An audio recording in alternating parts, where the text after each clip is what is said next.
আমি বলেছিলাম আপনাদেরকে এই ইলেকশনে ইঞ্জিনিয়ার তারেক রহমান প্রধানমন্ত্রী হওয়ার দিকে যাচ্ছে। তারেক রহমান উনি যেই ধরনের ইঞ্জিনিয়ারিং করেছেন, যেটার মধ্যে এস্টাবলিশমেন্টেরও অনেকে অংশ ছিল এবং প্রশাসনেরও অনেকে জড়িত ছিল, এটা আপনারা জনগণের উপরে একটি জুলুমতন্ত্র চাপিয়ে দিলেন।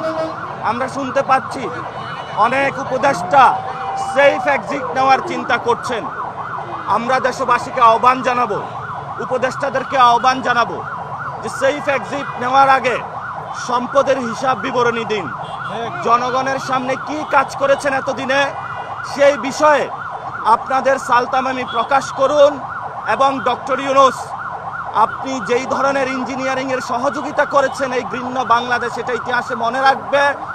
আমরা বলেছিলাম, আপনি যখন লন্ডনে গিয়েছিলেন তখন আমরা উচ্চারণ করেছিলাম লন্ডনে আপনি সিজদা দিয়েছেন, কিন্তু সেটার ফলস্বরূপ যেটা আমরা দেখলাম, বাংলাদেশের এই নির্বাচনে প্রশাসনকে কাজে লাগিয়ে যেই ধরনের ঘৃণ্য সংস্কৃতি আপনি জন্ম দিয়েছেন, একটি জালেমকে বাংলাদেশে নিয়ে এসেছেন এবং তাদের মধ্য দিয়ে আমরা এখন দেখতে পাচ্ছি আওয়ামী লীগের অফিস উদ্বোধন হচ্ছে, বিভিন্ন জায়গায় আমাদের বোনেদের উপর আক্রমণ হচ্ছে। এটার জন্য আপনি ইতিহাসের কাছে দায়বদ্ধতা জায়গায় থাকবেন।